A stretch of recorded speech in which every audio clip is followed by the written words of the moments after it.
So if you look at this whole irrational thinking, then you can understand how the perpetuation of the fear, oftentimes it is so irrational that it borders on, as I said, mental illness.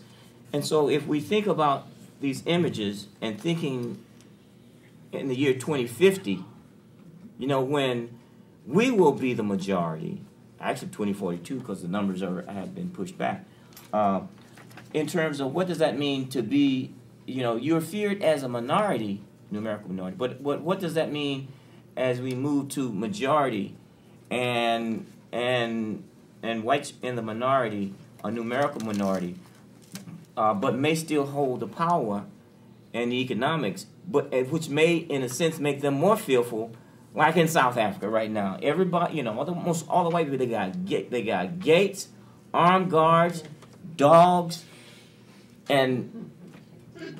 but they're still, you know, fearful of a black man walking down the street. They got the guns, they got the dogs, they got the, and so I think the extent to which you get this hate media and this, won't call any names, but the initial Rush Limbaugh pervading the airways and some white people buying into it and believing it and that kind of, and they may not get anything else over the airways. They don't get BET, they don't get Tom Joyner, they don't get, so I'm thinking that the media itself, you know, I'm not saying the media create the problem or media, you know, what I'm saying it can add to, it perpetuates, and particularly when you get, you know, the violence on TV, and the only black male image you get on TV is this violent person that even black people start, you know, when you walk down, oh, here come two black males up at a home.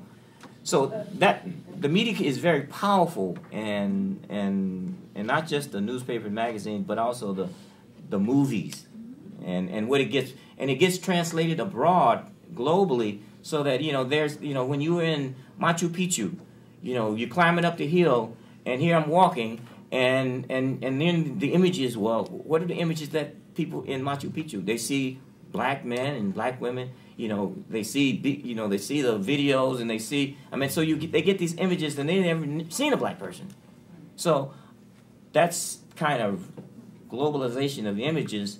I think also gets to the point of, we are not the scientists, we are not the technocrats, we are the criminals and people to be feared, and hopefully those images can get changed as we start to reinvent and provide more, I guess, substantive kinds of images to contrast that. And I think the president, you know, the election of a black president who's smart, I mean, who plays basketball, but also is smart. Mary and Ryan, then I'm going to ask Makani to do a closing for today so we can do dinner. And that was one of the loosening of FCC restrictions on any kind of fair and balance, I'm going to do any response. I'm sorry.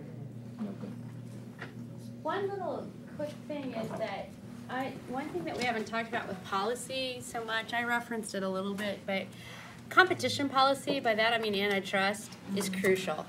And you pursue it primarily at the federal level, but it's crucial in media and it's crucial in food, because if you look at the media concentration, it's extreme. In '96, it was 4 companies, right? That's when The Nation put out their little chart. You guys remember that little chart? The 4 companies, and it's just gotten worse because that was before the radio consolidation. And when we talk about in agriculture, competitive markets, I mean, competitive markets, there's problems with marketplace ideology anyway, but in a competitive market, no one buyer or seller can influence the marketplace. That's what a competitive market is supposed to be about. Now, if you start to talk about media concentration or food concentration, when you get 4 or fewer firms that control 40% or more of the marketplace, you don't have a competitive market because 1 firm or 2 firms can influence the marketplace. That's what's happening in the media, and that's what's happening in food, and that's what we got. I mean, competition policy has to be back on the agenda, right? And we possibly have some openings here because, for one, economic ideology has failed so miserably. I mean, people are, now the things we've been saying for 20 years, it's like, oh, crap, now we have to pay $800 billion to get out of this, right? So, I mean, I think we have opportunities. We have opportunities to rewrite the crap that the Reagan Justice Department put out, starting in the early 80s on antitrust. And we do have laws in place. They're not great, but they're there, and we should use them. And we got special laws with FCC. So we should use the full power of that to go back to your commons argument. We've got to do that, and it's a federal thing, but we got to do it.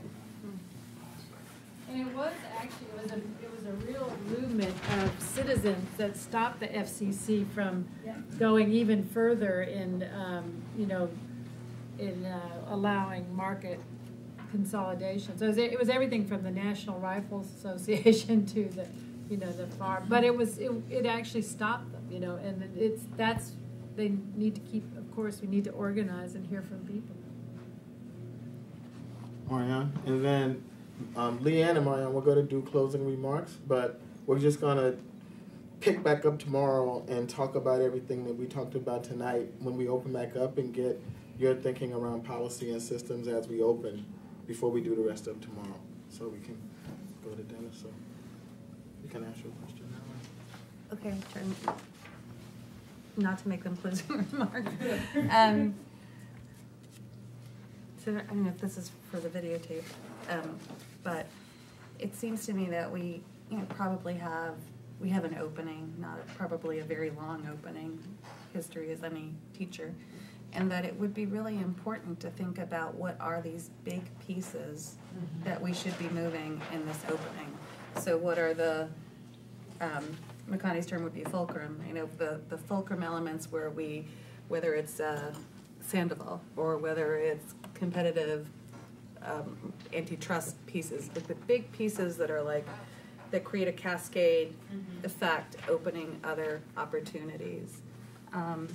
And I just want to, this is sort of a reflection point, but just I've been left thinking, what are the tables where this cross-disciplinary conversation that we're having here is happening, because we don't affiliate across our buckets, right? And so I just think that there's something to be picked up about what are the threads that can link some of our work together, how are we pushing this cross-disciplinary conversation, what are the efficiencies in some of our advocacy, just thinking about that for tomorrow.